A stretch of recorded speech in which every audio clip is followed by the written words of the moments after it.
이 시대에 우리에게 가장 필요한 것 중에 하나는 용서라고 생각이 됩니다. 용서는 사랑의 여러 가지 행위 가운데 가장 큰 행위라고 할 수 있을 것입니다. 사람들에게 사랑합시다 라고 말하면 대부분 쑥스러워하면서도 사실 좋아합니다.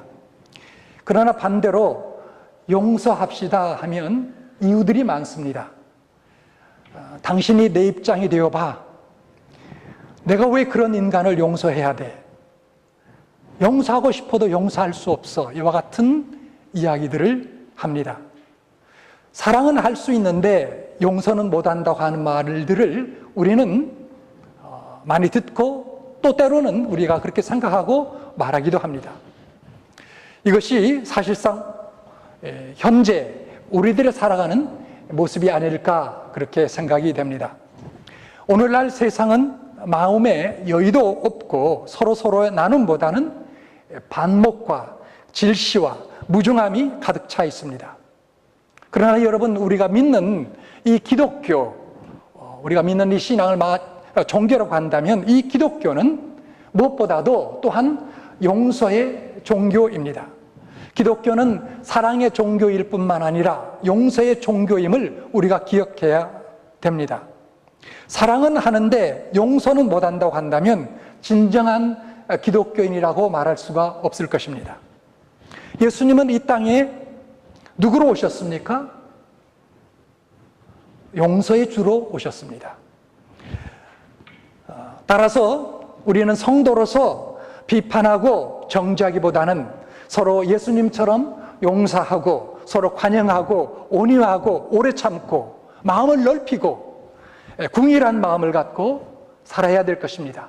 그래서 나도 살고 남도 살고 내 가정도 살고 다른 가정도 살고 그리고 우리 교회 공동체 그리고 우리가 속한 직장과 우리가 속한 사회도 살맛 나는 그러한 공동체 사회가 되어야 될 것입니다. 지난 시간에 진정한 용서가 아닌 몇 가지 것을 제가 나눴습니다. 간단하게 요약하여 주보에 요약 정리를 했습니다. 여러분 시간 나시는 대로 한번 반복하시면 좋을 줄 압니다. 오늘은 이제 진정한 용서란 그렇다면 과연 무엇인가 또한 몇 가지를 여러분들과 함께 나누고자 합니다. 진정한 용서는 내가 얼마나 용서를 받았는가를 기억하는 것입니다. 용서는 내가 얼마나 용서를 받았는가, 내가 얼마나 은혜를 받았는가 기억하는 것입니다. 이것이 용서의 첫 스텝입니다. 오늘 우리가 읽었던 본문 가운데 에베소 4장 32절 말씀이죠. 서로 인자하게 하며 불쌍히 여기며 서로 용서하기를 하나님이 그리스도 안에서 너희를 용서하심 같이 하라. 이 구절 가운데 특별히 다 중요하지만 그리스도 안에라는 말을 여러분 주목하셔야 됩니다. 우리는 용서받을 자격이 있기 때문에 하나님께서 우리를 용서해 주신 것이 아니었습니다. 내가 다시 하나님 앞에 죄 짓지 않겠다고 약속을 드렸기 때문에 하나님께서 그걸 보시고 용서를 하셨던 것이 아니었습니다. 무엇 때문에 하나님께서 용서하셨습니까? 예수 그리스도를 믿는 믿음 보시고 우리를 용서하신 것입니다. 이것이 바로 진정한 용서의 첫 단계였습니다. 하나님이 내가 예수 그리스도를 믿는 거 보시고 그 과거에 물론 과거뿐만 아니라 현재 그리고 미래의 저까지도 미리 다 용서를 해놓으셨습니다. 용서를 해놓으셨습니다. 이렇게 내가 얼마나 큰 죄에 대한 용서를 받았는가 이것을 다시 한번 기억하는 것, 그것이 바로 용서의 진정한 용서의 첫 스텝이며 이것이 바로 시발점이라는 사실입니다. 여러분, 만약에 여러분이 용서를 받았다는 것을 느끼지 못한다면 용서의 대상이 있음에도 불구하고 용서가 결코 쉽지 않을 것입니다. 하나님의 은혜를 받았다고 느끼지 않는다면 다른 사람에게 은혜를 베풀고자 할 때도 은혜 베풀기가 쉽지 않을 것입니다.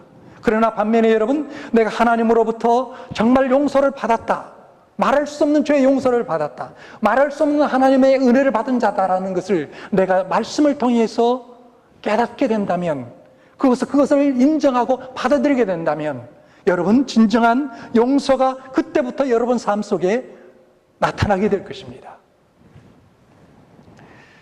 그런데 문제는 무엇입니까?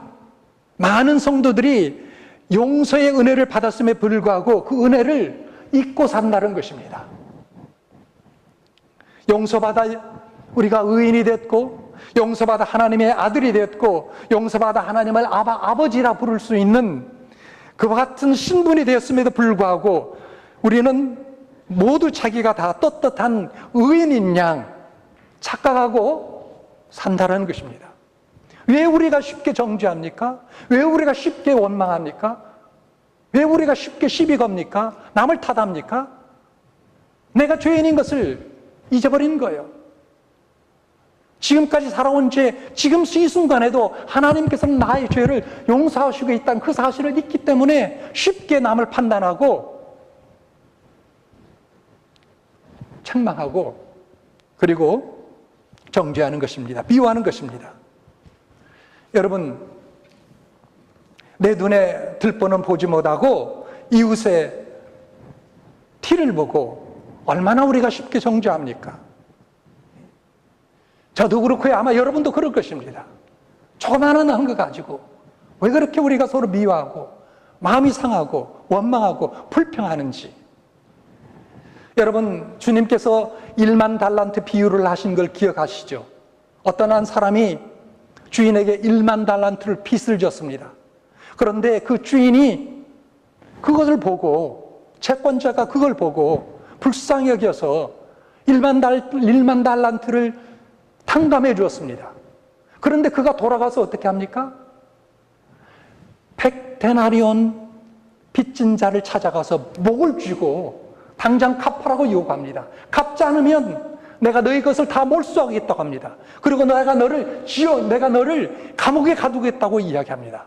여러분, 1만 달란트와 주께서 그 비유 속에서 말씀하신 100데나리온간의 그 차이를 아십니까? 제가 미국 돈을 계산해 보니까 100데나리온은 한 100달러 정도 돼요. 그런데 1만 달란트는 얼마냐면요, 6억 불이에요. 6억 불. 6억 불. 여러분, 6억 불하고 100달러하고 이게 비교가 대상이 됩니까? 하나님께서 우리를 6억 불에 해당하는 셀 수 없는 그러한 죄를 우리에게 용서하셨어요. 그런데 우리는 조그마한 것, 그거 가지고 그렇게 우리가 바둥바둥 하면서 마음에 원망을 갖고 살아간다. 이건 하나님 앞에서 크게 잘못된 것이죠. 그래서 우리가 첫째 알아야 될 것, 진정한 용서는 어디서부터 시작되느냐? 내가 얼마나 많은 죄를 용서받은 사람인가? 이것을 깨닫고 기억하는, 거기서 시작된다라는 것을 우리가 알아야 됩니다.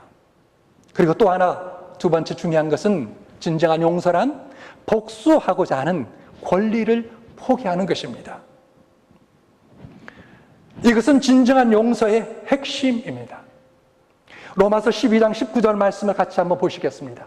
시작. 사랑하는 자들아, 너희가 친히 원수를 갚지 말고 진노하심에 맡기라. 기록하였으되 원수 갚는 것이 내게 있으니 내가 갚으리라고 주께서 말씀하시니라.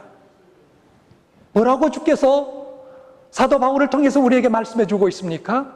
원수 갚지 말라, 복수하지 말라 말씀하십니다. 그러면서 하나님께서 나에게 맡기라 라고 그렇게 이야기합니다. 아마 여러분 중에 이렇게 말할 분이 있을런지 모르겠습니다.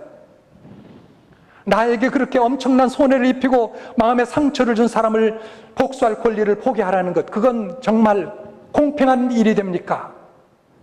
어떻게 그렇게 할 수 있습니까? 여러분, 누가 용서를 공평이라고 했습니까? 용서는 공평이 아닙니다. 공평이란 단어는 따로 있습니다. 그건 뭐예요? 그건 정의입니다. 공평에 어울리는 말은 justice, 정의입니다. 용서는 공평이 아니라 용서는 은혜입니다. 여러분, 공평을 놓고 따진다면 우리는 사실 마땅히 당연히 받아야 될 정의를 받아야 되는데 그 정의 대신에 우리는 용서를 받았습니다. 이것이 얼마나 다행스럽고 얼마나 기쁜 일입니까? 만약 공평을 따라, 저스티스를 따라 하나님께서 우리를 대하셨다면 우리는 용서받을 사람은 아무도 없을 것입니다. 아무도 이 자리에 와 있을 사람은 없을 것입니다. 우리는 너무나 종종 다른 사람에게는 정의를 용이하고 나에게는 용서를 구하는 모순을 안고 살아갑니다. 다른 사람에게는 공평하지 못하고 나에게는 공평을 요구하는 그러한 모순을 갖고 우리는 살아가고 있지 않는가라는 말입니다. 그러나 하나님은 말씀합니다. 받을 자격이 없는 너에게 용서를 베풀었으니 너도 용서하라. 원수 갚을 권리를 포기하라. 왜 포기하라는 말씀입니까? 왜 우리가 원수 갚을 그런 권리를 포기해야 됩니까? 하나님께서 약속하셨습니다. 내가 갚아주겠다. 내가 갚아주겠다. 여러분 한번 생각해 봅시다. 내가 원수 갚을 어떤 대상이 있고 그러한 사건이 있다면 내가 갚는 게 잘 갚겠습니까? 아니면 하나님이 더 잘 처리하시겠습니까? 당연히 하나님이죠. 왜요? 하나님은 전능하시고 하나님은 전지하시기 때문입니다. 하나님은 조금도 착오가 없으십니다. 하나님은 어느 날에는 잘못된 것을 바로잡고 공의로 심판하실 그 날을 만드실 것입니다. 억울한 일이 하나도 남지 않도록 하실 것입니다. 여러분, 그래서 우리는 다 내 억울한 일, 공평치 못한 일 하나님 앞에 다 맡겨드리고 그를 용서하는 것, 내가 원수 갚을 일을 포기하는 것, 그것이야말로 하나님 앞에서 진정한 용서이심을 여러분 알게 될 수 있기를 바랍니다. 세 번째로 이 진정한 용서란 악을 선으로 갚는 것입니다. 누가복음 6장 27절 28절 말씀을 같이 한번 또 읽겠습니다. 시작. 그러나 너희 듣는 자에게 내가 이르노니 너희 원수를 사랑하며 너희를 미워하는 자를 선대하며 너희를 저주하는 자를 위하여 축복하며 너희를 모욕하는 자를 위하여 기도하라. 여러분, 이 말씀에 보면 진정한 용서는 세 가지 행동으로 나타나는 것을 말씀해 주고 있습니다. 뭡니까? 미워하는 대신에 선대합니다. 미워하시는 대신에 선대하는 것, 그게 용서입니다. 그리고 저주하는 대신에 축복합니다. 그리고 모욕하는 대신에 상대방이 나를 욕했다고 해서 욕으로 내가 답변하는 것이 아니고 저를 위하여 오히려 기도한다고 합니다. 그런데 여러분, 우리는 정말 그렇게 합니까? 우리는 정말 그렇게 합니까? 나를 미워하는 자를 오히려 미워하고 나를 저주하는 자를 저주하고 나를 모욕하는 자를 오히려 모욕하고 욕되게 하는 그런 일에 우리가 얼마나 더 거기에 우리 자신을 드립니까? 남이 하나 잘못하면 나는 하나로 하면 마음이 다 차지 않고 오히려 두세 개로 갚아야 내 마음이 시원하게 되는 그와 같은 잘못된 심성을 우리가 얼마나 갖고 살아가느냐라는 그런 말씀입니다. 여러분, 진정한 용서는 악을 선으로 갚는 것입니다. 내가 다른 사람을 진정으로 용서했는가?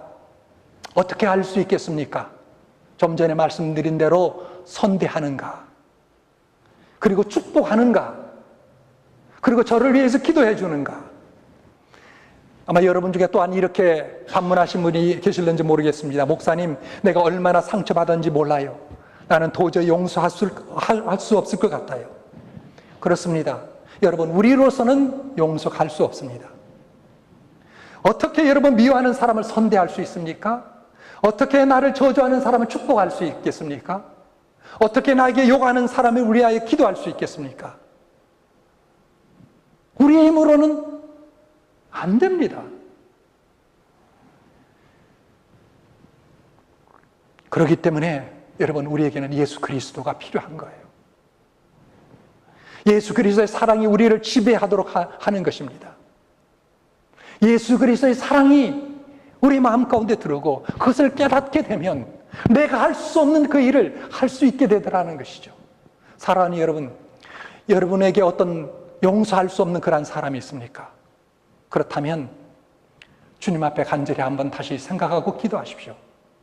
하나님의 사랑이 내게 어떤 의미를 갖고 있는가? 하나님의 사랑, 예수 그리스도의 사랑이 나를 어떻게 움직이고 있는가? 생각해 보십시오. 깊이 한번 생각해 보십시오. 그렇다면 여러분이 할 수 없는 그 용서, 진정한 용서를 실천할 수 있게 될 것입니다. 네 번째로, 진정한 용서란 필요한 만큼 앞에 드렸던 이 세 가지 과정을 계속해서 반복하는 것입니다. 여러분, 용서는 결코 일회성 원샷 이벤트가 아닙니다. 내가 용서해 줬는데 또 이런 일을 저질렀어, 이제는 용서 못해, 이런 것이 아니라는 말입니다. 여러분, 용서는 계속 되어야 됩니다. 예수님께서 마태복음 18장 21절 22절에서 이렇게 말씀하셨습니다. 주여, 형제가 내게 죄를 범하면 몇 번이나 용서해 주리까? 7번까지 하오리까? 예수께서 대답하여 가라사대 7번뿐만 아니라 70번씩 7번이라도 할지니라. 베드로가 주께 질문한 그러한 질문에 주님께서 답하신 것이죠. 7번 하면 되겠습니까? 주께서 말씀하셨죠. 70번씩 7번이라도 해야 될 것이다. 예수님 당시에 하나님의 말씀 율법을 가르쳤던 그 율법사들, 교사들이 가르쳤던 게 있습니다. 용서는 3번까지 하면 된다, 그렇게 얘기를 했어요. 여러분, 사실 우리가 3번까지 용서하는 것도 쉬운 문제가 아니죠. 율법사들은 3번까지 용서할 것을 가르쳤습니다. 그런데 베드로는 그 율법사들이 그런 가르침을 후하게 받아서 이야기했습니다. 3번 가르치면 된다고 했는데 거기다가 곱해서 6번이요? 거기다 또 하나 추가해서 7번을 이야기합니다. 얼마나 제너럴스합니까? 관대한 그러한 말입니까? 여러분, 숫자적으로 보면 7번씩 70번이라고 한다면 얼마입니까? 490번입니다. 하루에 어떤 사람이 490번이나 죄를 짓겠습니까? 또 490번이나 회개를 하겠습니까? 그런 사람이 있겠습니까? 여러분, 그러나 중요한 것은 숫자보다도 더 중요한 것이 뭐냐? 그것은 뭐냐면 내 형제가 잘못을 범하고 회개하면 끝까지 용서해 줘라는 것이죠. 끝까지. 계속해서 unlimited, 무한정으로. 그러면 여러분 또 이야기할 것입니다. 그럼 나는 손해만 보냐? 손해보지 않게 하십니다. 하나님께서 다 갚아주십니다. 이 땅에서 갚은 것도 있거니와 먼 훗날에는 영원한 썩지 않은 것으로, 영원한 보상으로 하나님께서 갚아주실 것입니다.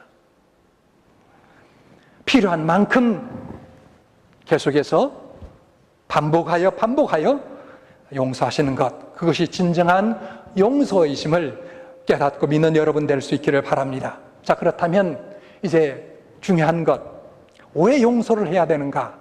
여러 가지로 많은 것 생각할 수 있지만 여러분과 오늘 딱 2가지를 나누고자 합니다. 첫 번째 중요한 것은 용서하면 합심할 수 있기 때문입니다. 용서하면 마음이 하나 될 수 있기 때문입니다. 우리가 공동체로 살아가는데 제일 중요한 것이 무엇이냐? 제일 강한 힘이 어디에서 나오는가? 그것 중에 하나는 뭐냐면 합심입니다. 전도서 4장 12절 말씀, 삼겹줄은 쉽게 끊어지지 아니하니라 이야기합니다. A cord of 3 strands is not quickly broken. 삼겹줄은 쉽게 끊어지지 아니한다 이야기합니다. 그리고 또한 시편 133편 1절 말씀 같이 읽겠습니다. 시작. 형제가 연합하여 동거함이 어찌 그리 선하고 아름다운고. 형제가 연합하여 동거함이 어찌 그리 선하고 아름다운고. 이 선하고 아름답다나 이 말씀 속에는 강력한 힘이 있다라는 거예요. 세상이 무너뜨릴 수 없는 그런 힘이 그 속에 있다라는 것입니다. 그러므로 우리가 합심한다는 것, 연합한다는 것, 이거보다 더 강한 힘이 없는데, 그렇다면 어떻게 우리가 합심할 수 있느냐? 어떻게 하면 연합할 수 있느냐? 어떻게 하면 하나가 될 수 있느냐? 가장 중요한 비결 중에 하나는 용서하는 것입니다. 용서하는 거예요.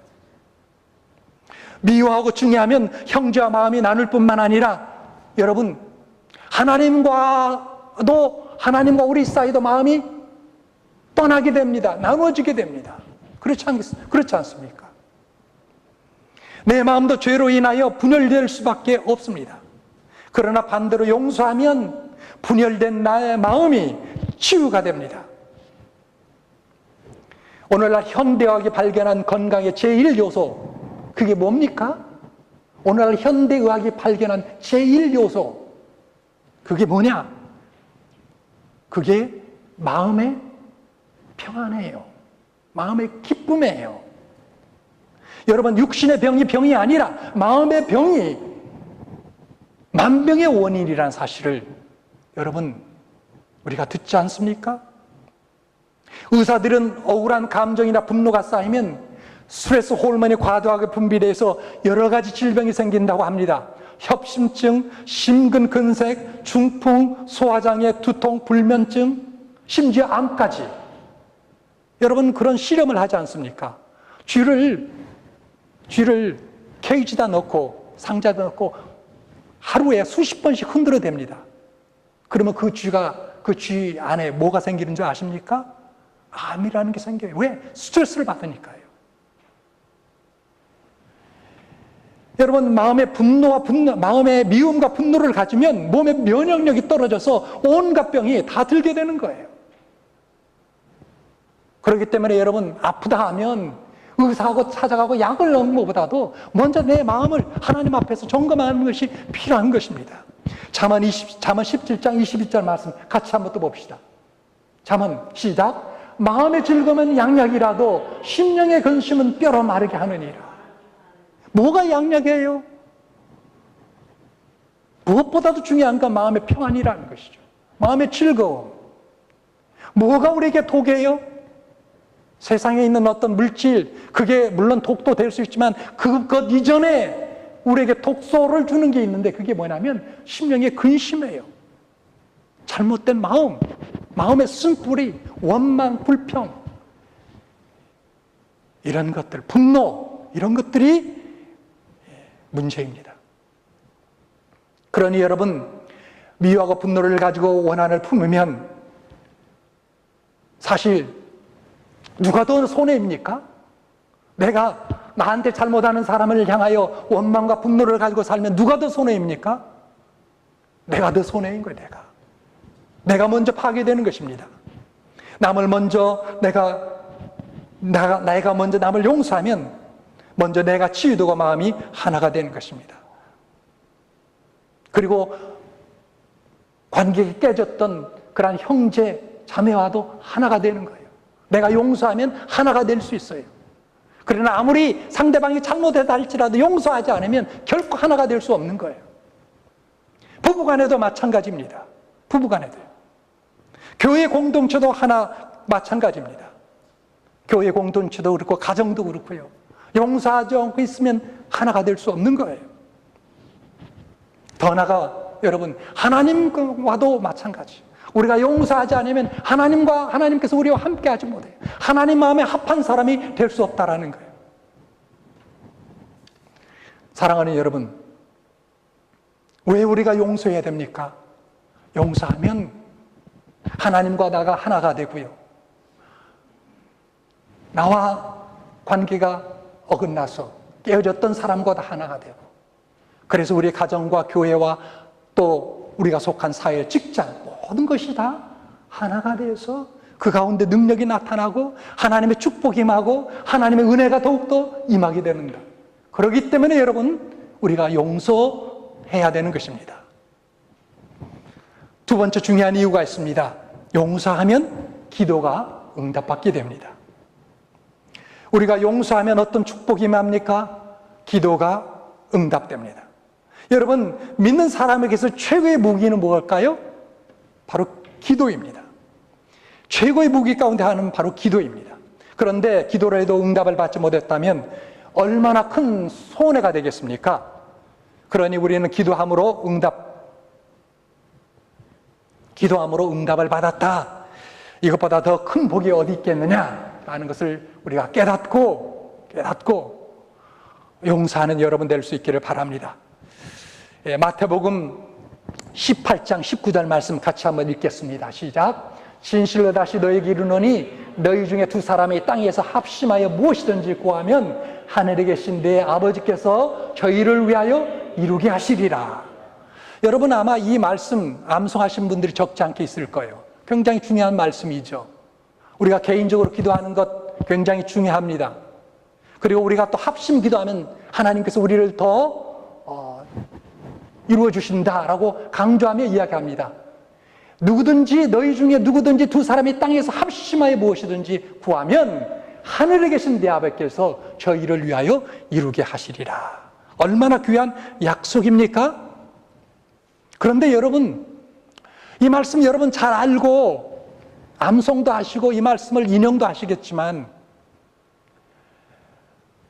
주님께서 이 말씀을 어떠한 문맥 속에서 하셨던가를 우리가 꼭 기억해야 됩니다. 어떤 컨텍스트 속에서 이 말씀을 하셨는가를 우리가 알아야 돼요. 바로 조금 몇 구절 올라가면 이런 말씀이 있습니다. 마태복음 18장 15절 말씀이에요. 더 읽어봅시다.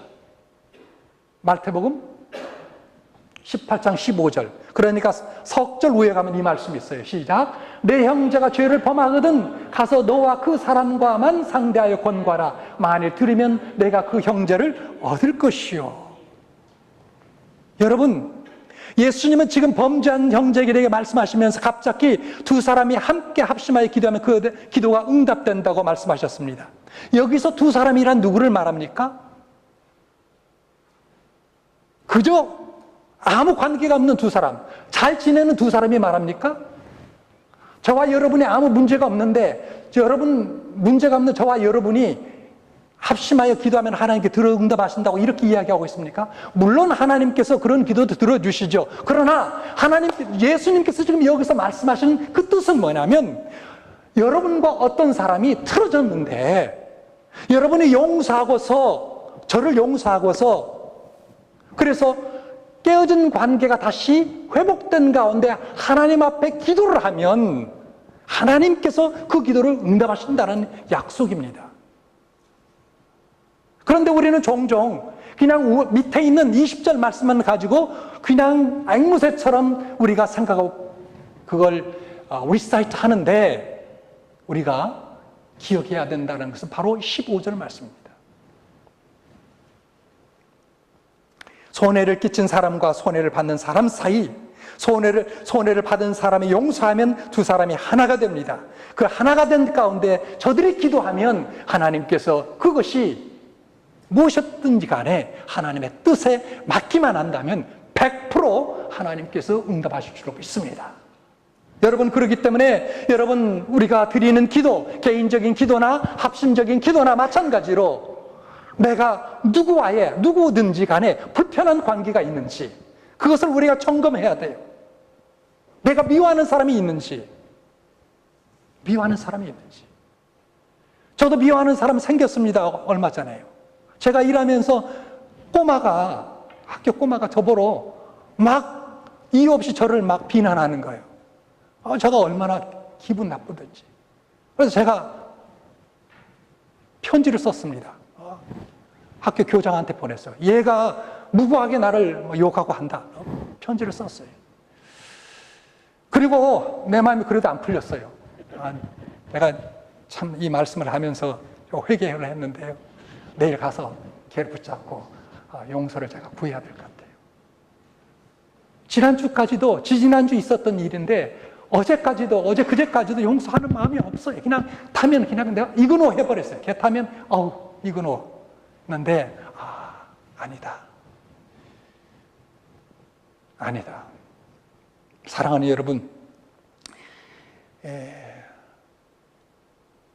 응답받는 기도, 그 기도를 위해서 우리가 서로 용서해야 됩니다.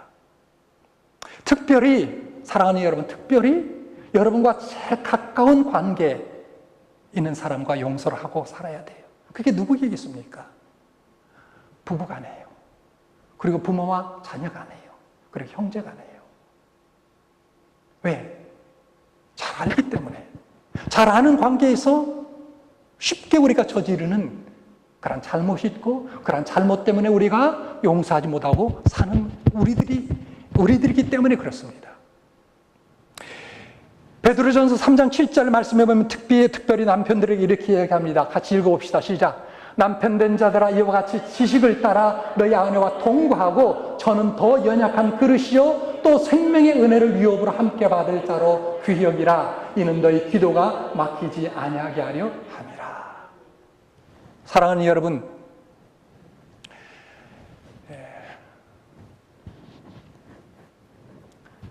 여러분 지금 아내는 어떤 관계에 있습니까? 여러분의 아내는 지금 편안합니까? 여러분으로 말미암아 마음속에 평안과 기쁨이 있습니까? 아니면 여러분 때문에 마음이 불편합니까? 여기서 분명한 사실이 있습니다. 연약한 그릇이라고요. 연약한 그릇이라고. 신체적으로 연약한 그릇뿐만 아닙니다. 여성은 감정이 미묘합니다. 쉽게 상처를 받습니다. 남자들은 그렇지 않죠. 제가 신학교에 다닐 때에 남자와 여자의 그 차이를, 감정의 차이를 이렇게 표현한 것을 제가 기억합니다. 남자는 전깃줄이라면 여자는 거미줄과 같다. 거미줄을 한 구석만 살짝 건드려도 전체가 흔들립니다. 그러나 남자는요, 전깃줄과 같아서 어디 하나 눌러도 조금 떨어지면 꼼짝도 않습니다. 우리 남자 형제들 기억해야 됩니다. 내가 아무리 잘했고 그리고 아내가 잘못했더라도 연약한 그릇을 알고 귀히 여기고 용서하고 용납하고 넓은 아량으로 받아줘야 되는 거예요. 이것이 없으면 하나가 될 수 없습니다. 이것이 없으면 가정의 화목을 이룰 수 없습니다. 어떻게 내가 하나님 앞에서 완전한 자가 될 수 있습니까? 내가 남자에게 완전합니까? 그렇지 않습니다. 여성도 마찬가지입니다. 남편과 싸우고 풀지 않고 화해하지 않고 미움에 그냥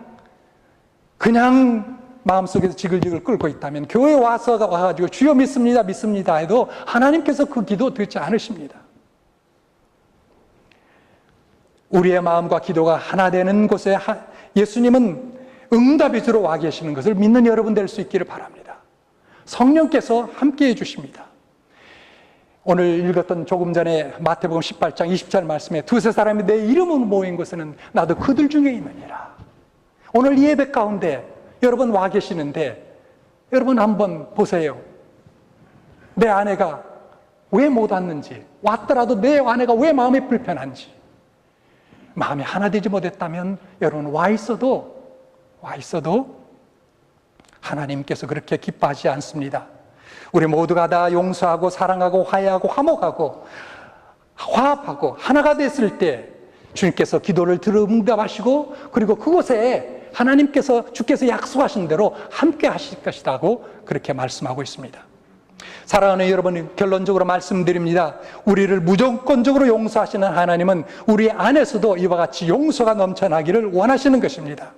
우리 하나님이 우리를 용서하신 것처럼 용서받은 우리가 용서해 주기를, 용서가 넘쳐나기를 원하신다, 그 말씀입니다. 서로 용서하면 미움이 사랑으로 바뀝니다. 분쟁이 화평으로 바뀝니다. 분열이 일치로 바뀝니다. 서로 용서하는 길이 서로 사랑하는 길이고 서로 축복하는 길이고 모두가 함께 잘 살 수 있는 길입니다. 우리 모두 용서하고 또 용서하고 또 용서하고 그리고 또 용서하며 삽시다. 그러면 좋은 일이 일어날 것입니다. 그러면 하나님의 더 큰 은혜가 임할 것입니다. 그러면 하나님께서 하늘의 신령한 복으로 우리를 충만케 채워주실 것입니다. 우리 같이